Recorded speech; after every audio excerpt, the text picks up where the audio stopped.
हाय दोस्तों, आज की सीरीज का नाम है रीचर।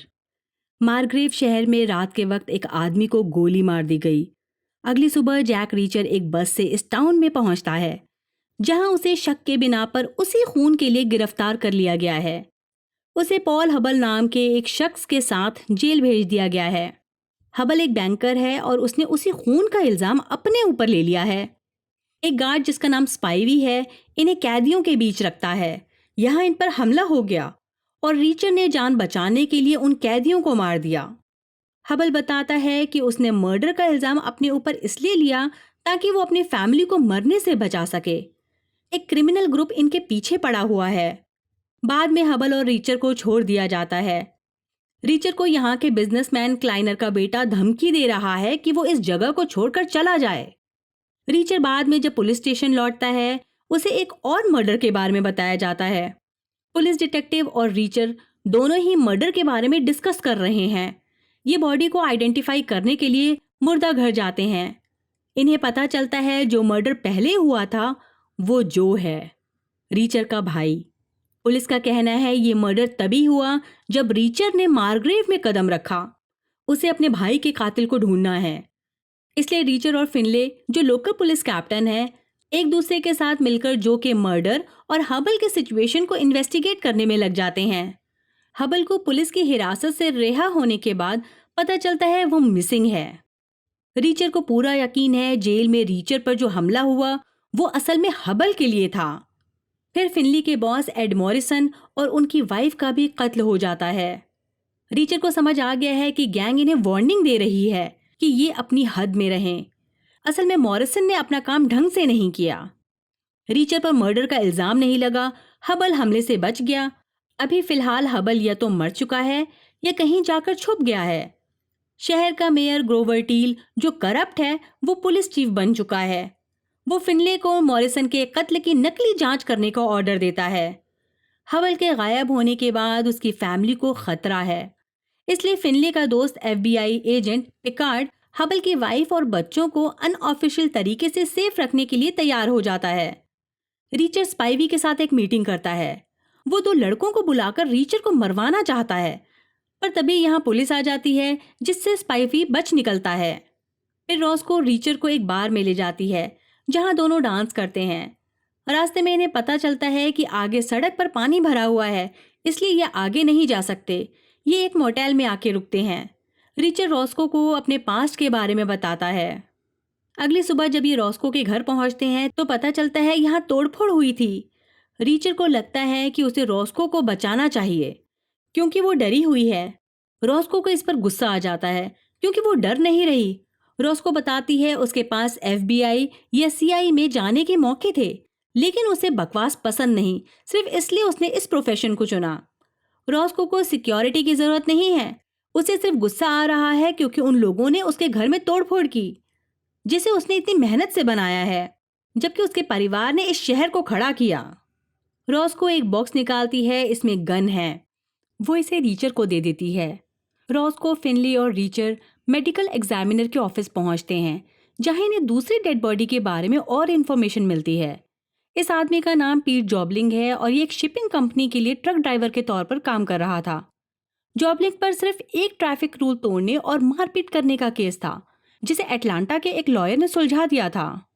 रॉस्को एक कॉल रिसीव करती है। ये मॉली बेथ है। ये सीक्रेट सर्विस के स्पेशलाइज्ड एडमिनिस्ट्रेटिव ऑफिसर है और जो के साथ मिलकर काम करती थी। रीचर उसे जो की मौत के बारे में बताता है। मॉली बेथ उन्हें बताती है कि जो इन्वेस्टिगेशन ऑफिसर का डायरेक्टर था और वो जाली नोटों से रिलेटेड ऑपरेशंस को संभालता था। वो कहती है जो मार्ग्रेव में सीक्रेट तरीके से इन्वेस्टिगेशन कर रहा था। मॉली बेथ इनकी मदद करने का वादा करती है। वो जो की फाइल्स इन्हें प्रोवाइड करेगी। रीचर उसे याद दिलाता है कि वो सिर्फ हार्ड कॉपीज ही लेकर आए। फिनली कहता है कि वो स्पाइवी के घर एक चक्कर लगाने जा रहा है और चाहता है कि रॉस्को वापस पुलिस स्टेशन चली जाए, ताकि लगता रहे कि ये चीफ मॉरिसन के कत्ल की तहकीकात कर रहे हैं। फिनले रीचर से बोलता है कि वो क्लाइनर इंडस्ट्रीज के लॉयर से मिले और जॉबलिंग के केस के बारे में पता लगाए। फिनले स्पाइवी के घर में घुस जाता है और गलती से गिरफ्तार हो जाता है। वहीं रीचर उस लॉयर से इंफॉर्मेशन निकलवाता है। फिर फिनली और रॉस्को से आकर मिलता है। रीचर बताता है कि क्लाइनर जॉबलिंग की लीगल चीजों की देखभाल कर रहा था, यानी जॉबलिंग जब भी कहीं फंसता तो क्लाइनर उसे निकाल लेता। फिनली कहता है कि स्पाइवी गायब है, लेकिन उसके फोन पर क्लाइनर इंडस्ट्रीज से कई कॉल्स आई थीं। रीचर और फिनली डिसाइड करते हैं कि वो क्लाइनर से बात करने के लिए उसके ऑफिस जाएंगे और रॉस को जो की रेंटल कार को ढूंढने जाएगी। फिनली और रीचर क्लाइनर इंडस्ट्रीज पहुंचते हैं। यहाँ इनकी क्लाइनर से बातचीत होती है। बाद में फिनली एक पार्टी में जाता है जो हबल के कलीग्स ने रखी है। उसे पता चलता है कि हबल ने तो 1 साल पहले ही कंपनी छोड़ दी। वहीं रॉस को एक स्टोर में जाती है। जब वो अपनी गाड़ी की तरफ वापस आती है तो वो केजे से मिलती है, जो उसे बताता है कि रीचर एक वॉर क्रिमिनल है। उधर रीचर स्पाइवी का पता लगाने के लिए ब्लू कैट आया हुआ है। उसे बताया जाता है स्पाइवी जल्दी में 2 स्पेनिश लोगों के साथ निकल गया। रीचर यहाँ से जाने लगता है तो उसे नजर आता है कि एक कार उसे फॉलो कर रही है। रीचर इन्हें बेवकूफ बनाकर एक फील्ड में ले आता है, फिर उन्हें मारकर उन्हीं की ही गाड़ी की डिग्गी में डाल देता है। पर वो देखता है पहले से ही इस डिग्गी में लाश है। ये लाश स्पाइवी की है, इसे गोली मारी गई है। तभी रीचर के पास फिनली का फोन आता है। वो बताता है जो कि रेंटल कार मिली है। रीचर फौरन वहां पहुंचता है। रॉस को रीचर से उसके पास्ट के बारे में पूछ रही है। रीचर कहता है जब वो बगदाद में अपनी ड्यूटी कर रहा था तो उसने 3 लोगों का मर्डर किया क्योंकि वो बच्चों को असॉल्ट कर रहे थे। इसके बाद रीचर और रॉस को शूटर्स की कार लेकर एयरपोर्ट जाते हैं और उसे पार्किंग गैराज में छुपा देते हैं। रात को वो अटलांटा के एक मोटेल में चेक इन करते हैं, जहां रीचर को मॉली बेथ से एक कॉल आता है और वो अगले दिन मुलाकात के लिए प्लान बनाते हैं। अगले दिन रीचर और रॉस को जॉबलिंग के घर जाते हैं, लेकिन पता चलता है कि ये घर पीट जॉबलिंग के पेरेंट्स का है। ये उनसे पीट जॉबलिंग का एड्रेस लेते हैं और वहां पहुंचते हैं। ये बहुत ही आलीशान घर है। एक ट्रक ड्राइवर के लिए ऐसा घर होना नामुमकिन है। मिसेस जॉबलिंग कहती हैं कि उसे शक था कि पीट किसी गलत काम में शामिल है। रीचर और रॉस को क्लूज के लिए गराज में छानबीन करते हैं, लेकिन इन्हें कुछ नहीं मिलता।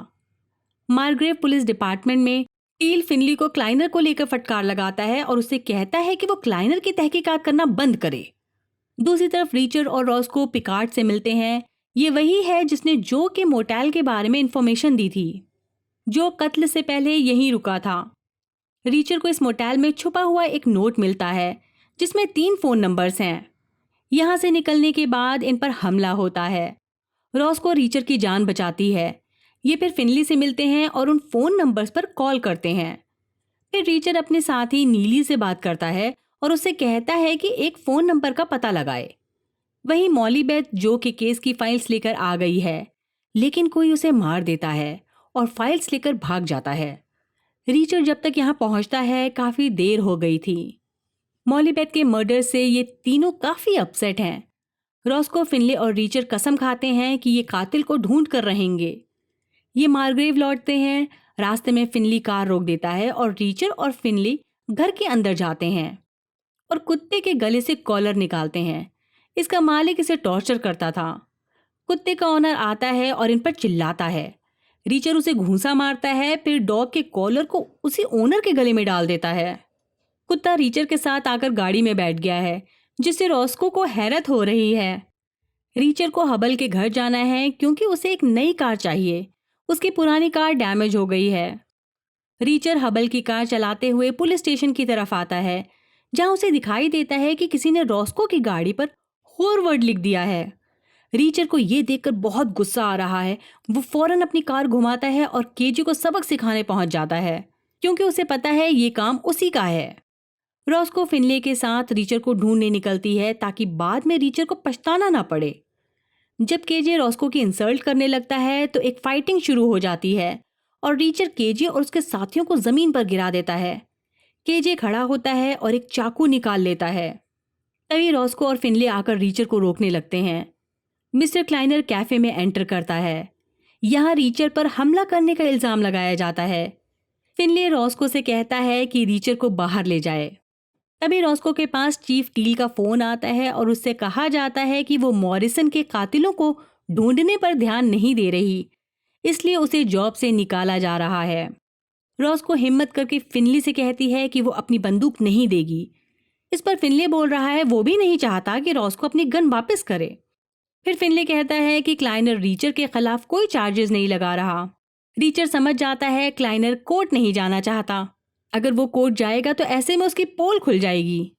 रीचर को शक होता है कि डिटेक्टिव ग्रे ने कुछ तो छोड़ा होगा, क्योंकि उन्होंने 1 साल पहले ही अपनी गन रॉस्को को दे दी थी और ये लॉजिक नहीं बन रहा कि वो सुसाइड कर लें। ये गन देखने रॉस्को के घर जाते हैं। रीचर एक सीक्रेट कंपार्टमेंट ढूंढता है जिसमें एक चाबी है। पहले तो इन्हें नहीं पता होता कि ये किस चीज की चाबी है, लेकिन जब रीचर याद करता है कि रॉस्को ने उसे बताया था कि ग्रे हफ्ते में 1 बार तो नाई की तरफ जाते हैं, जबकि उनके सिर पर बाल ही नहीं थे, तब रीचर को समझ आता है कि वहां कुछ तो होगा।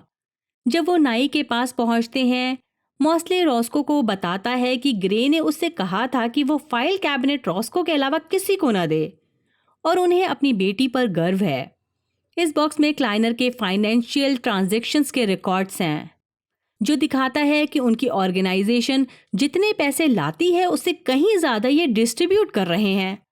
इन्हें यकीन है क्लाइनर बड़े पैमाने पर नकली नोटों की स्कीम चला रहा है और जो पैसे मार्ग्रेव के लोगों और बिजनेस को दिया जा रहा है उससे ये साबित होता है कि वो उनकी वफादारी खरीद रहे हैं। रीचर को समझ आ जाता है मार्ग्रेव उनके डिस्ट्रीब्यूशन का गढ़ है। तब फिनली बताता है कि कोस्ट गार्ड की सिक्योरिटी ने क्लाइनर का काम ठप कर दिया है और हाल ही में हुए कत्ल दिखाता है कि क्लाइनर परेशान है क्योंकि वो अपने क्लाइंट्स को माल सप्लाई नहीं कर सकता। अचानक रॉस्को को पता चलता है ग्रे का भी मर्डर हुआ था। वो बार्बर शॉप से बाहर निकल जाती है। रीचर को अपना बचपन याद आता है जब उसकी माँ उसका और जो का हेयर कट करवाती हैं। फिर वो इन दोनों को अच्छे कपड़े पहनाकर जनरल बिशप के पास ले जाती हैं ताकि ये उनके बेटे से माफ़ी मांग सके।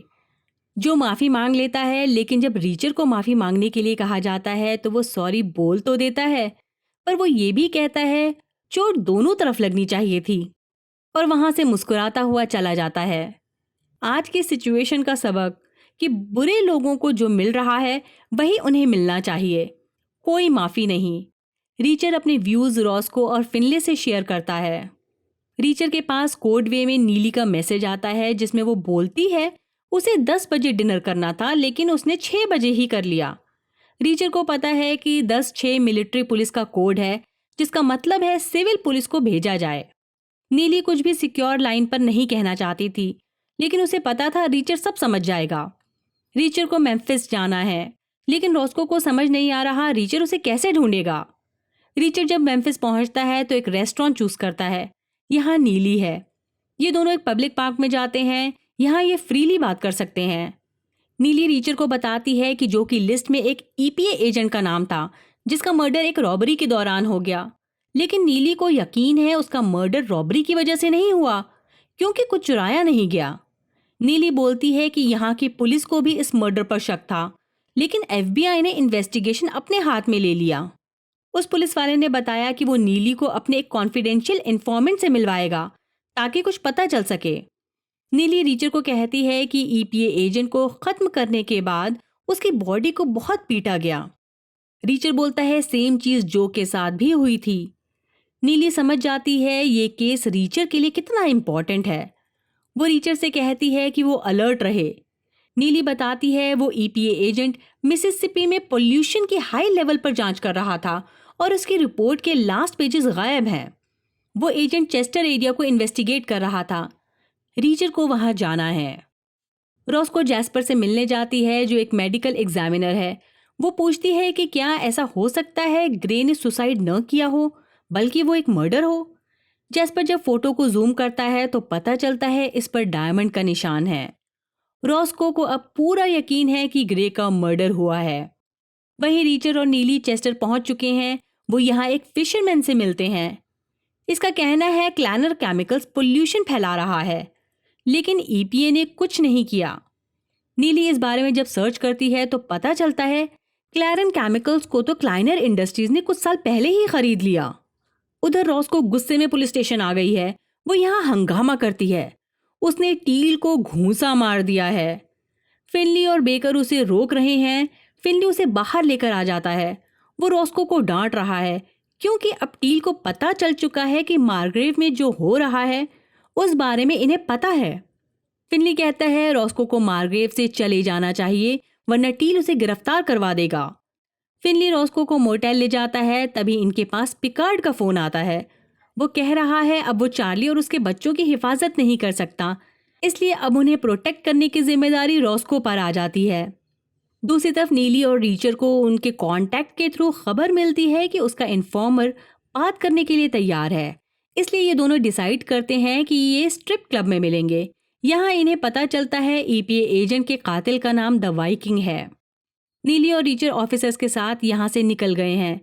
तभी सामने बैठा ऑफिसर अपने साथी को शूट कर देता है, क्योंकि इन्हें मुंह बंद रखने के लिए कहा गया था। यानी अब नीली और रीचर की बारी है। ये दोनों गाड़ी से निकलने के लिए ड्राइवर के सीट पर धक्का मारते हैं, जिससे ड्राइवर कंट्रोल खो देता है और गाड़ी नदी में जा गिरती है। ये दोनों किसी तरह नदी से निकलते हैं और उस ऑफिसर को वहीं छोड़ देते हैं। ये अपना हुलिया बदलते हैं और डिसाइड करते हैं कि ये अलग अलग रास्ते जाएंगे। नीली द वाइकिंग का पता लगाने के लिए मेम्फिस जा रही है, जबकि रीचर फिनली के साथ काम करने के लिए मार्ग्रेव लौट रहा है। उधर फिनले क्लाइनर इंडस्ट्रीज के ऑफिस में घुसने की कोशिश कर रहा है, ताकि वो पैसों की हेराफेरी साबित करने के लिए फाइनेंशियल इंफॉर्मेशन निकाल सके। जब वो क्लाइनर के कैबिन में एंटर करता है तो दंग रह जाता है। यहाँ क्लाइनर की डेड बॉडी है। रीचर जब बॉडी की फोटो देखता है तो समझ जाता है उसका गला वेनेजुएला बटरफ्लाई की तरह काटा गया है। इसके बाद फिनली और रीचर क्लाइनर के एक ट्रक को फॉलो करते हैं। फिनले रीचर को बताता है कि उसका मार्ग्रेव आने का असली मकसद डिवोर्स नहीं था, बल्कि उसकी वाइफ लंबी बीमारी की वजह से चल बसी। मौका मिलते ही जब ये ट्रक में देखते हैं तो ट्रक खाली होता है और इन्फॉर्मेशन का पता लगाने के लिए रीचर जो के साथियों से कांटेक्ट करता है तो पता चलता है कि एक और शख्स को मार दिया गया। अब सिर्फ प्रोफेसर केट बची हैं। रीचर उनसे मिलने न्यूयॉर्क जाता है। रीचर को पता चलता है कि क्लाइनर सुपर बिल्स का यूज करके जाली नोटों को वेनेजुएला भेज रहा था अपने क्लाइंट के पास, जो खास कागज से बने थे जिन पर डॉलर प्रिंट किया जाता है। वहीं हत्यारे रॉस्को और हबल की फैमिली को मारने की फिराक में हैं। रॉस्को हबल की फैमिली को जंगल में छुपा देती है और मौका देकर उन शूटर्स को मार गिराती है। हबल की बीवी चार्ली रॉस्को को क्लाइनर के बारे में बताती है। वो कहती है पॉल को चीट किया गया था, उसे मारने की धमकी मिली थी कि अगर वो पैसों की लॉन्ड्रिंग नहीं करेगा तो उसका भी यही हाल होगा। उन्होंने हबल की आंखों के सामने एक आदमी को दीवार पर लटका दिया था। उधर रीचर प्रोफेसर केट को पुलिस प्रोटेक्शन दिलवाता है। जब वो पुलिस स्टेशन से बाहर निकल रहा होता है तो देखता है कोई उसे फॉलो कर रहा है। एक्चुअली वो रीचर को मारने आया है, बट रीचर ही उसका काम तमाम कर देता है। एक और कत्ल हो गया है। ऑफिसर स्टीवेंसन और उनकी प्रेग्नेंट वाइफ ये हबल की जासूसी कर रहे थे। इस सिचुएशन से टील को बहाना मिल गया है। वो फिनली को जॉब से निकाल देता है। रीचर एक चाल चलता है। वो ऑफिसर बेकर को ऐसे जताता है कि वो उस पर बहुत भरोसा करता है और वो एक लौता ऐसा ऑफिसर है जो बहुत ईमानदार है। रीचर उसे एक नकली प्लान बताता है कि वो हबल के घर में तलाशी लेने जाएगा, जबकि फिनले स्टीवेंसन के माँ बाप को उसकी मौत की खबर देने जाता है। शूटर्स हबल के घर पहुंच चुके हैं, यानी रीचर का आइडिया काम कर गया। ये यहाँ रीचर का कत्ल करने आए हैं, लेकिन रीचर सबको ट्रैप करके मार देता है। इसमें क्लाइनर का भतीजा डॉसन भी है। रीचर ने जिस इंफॉर्मेशन को इकट्ठा किया है उसे समझ आता है कि क्लाइनर $1 के नोटों को ब्लीच कर रहा था ताकि उसे अपने जाली नोट प्रिंट करवाने के लिए कागज मिल सके। रीचर रॉस्को को फोन करता है और सब कुछ बता देता है। रॉस्को हबल की फैमिली के साथ अभी पिकार्ड के घर पर है, क्योंकि इनकी जान को खतरा है। इसके बाद रीचर फिनली को फोन करता है तो पता चलता है फिनली को ढूंढते हुए कुछ कातिल यहाँ आ पहुंचे हैं। फिनली को वहां से भागने के लिए रीचर उसकी हेल्प करता है। ये तब से फिनली के पीछे पड़े हुए हैं जब से वो ऑफिसर स्टीवेंसन के घर से आया है। एक्चुअली कातिलों को लग रहा है फिनली को कोई सुराग मिल गया होगा, क्योंकि ऑफिसर स्टीवेंसन हबल की एक्टिविटीज पर नजर रख रहे थे। रीचर और फिनले पीट जॉबलिंग के घर वापस जाते हैं, मगर किसी ने इनके पहुंचने से पहले ही घर को आग लगा दी। इसके बाद ये दोनों पीट जॉबलिंग के पेरेंट्स के घर जाते हैं। इनके घर का नाम भी जॉबलिंग ही है। ये गराज में जाते हैं ताकि कुछ मिल सके। यहाँ नकली नोटों से भरा डिब्बा रखा हुआ है। ये पिकार्ड से मिलने पहुंचते हैं, जो पहले से ही रीचर और फिनली का वेट कर रहा था। बट पिकार्ड के साथ केजे और टील भी है। हमें पता चलता है जितने भी मर्डर्स हुए उसमें केजे का हाथ था। इवन उसने अपने डैड को भी नहीं बख्शा। इन्होंने रॉस्को और हबल की फैमिली को बंदी बना लिया है। केजे रीचर और पिकार्ड को हबल को ढूंढने भेजता है। रास्ते में रीचर पिकार्ड को बेवकूफ बनाता है ताकि पिकार्ड कार रोक दे। फिर वो पिकार्ड को गोली मार देता है और कार लेकर हबल को ढूंढने निकल जाता है। हम देखते हैं पिकार्ड बच गया है। रीचर को हबल मिल गया है। हबल बताता है कि वो क्लाइनर के ऑपरेशन को रोकने के लिए जो और पीट जॉबलिंग के साथ मिलकर काम कर रहा था, क्योंकि उसे डर था कि उसकी भी जान चली जाएगी। पुलिस स्टेशन में ऑफिसर बेकर फिनली को टॉर्चर कर रहा है। रीचर फिनली को बचाने के लिए एक ट्रक लेकर पुलिस स्टेशन में घुस जाता है और ऑफिसर बेकर को मार देता है। यहाँ नीली पहुंचती है। ये तीनों सभी वेपन्स को इकट्ठा करते हैं और क्लाइनर की फैक्ट्री को आग लगा देते हैं। फैक्ट्री में भगदड़ मच गई है। हबल मौका देखकर अपनी फैमिली को छुड़ा लेता है और फैक्ट्री के बाहर आ जाता है। फिनली पिकार्ड को मार गिराता है, जबकि रॉस्को टील को हथकड़ी पहनाकर वहीं बांध देती है। लेकिन जब वो रॉस्को को शूट करने वाला था तो रॉस्को के पास कोई ऑप्शन नहीं बचता, वो टील को मार देती है। जब गोदाम फटने वाला होता है, रीचर केजी को आग में झोंक देता है और बाहर आ जाता है। एक फ्लैशबैक सीन आता है। रीचर की माँ मरने की कगार पर हैं। उन्हें कैंसर है। वो रीचर को उसके दादा का मेडल देती हैं।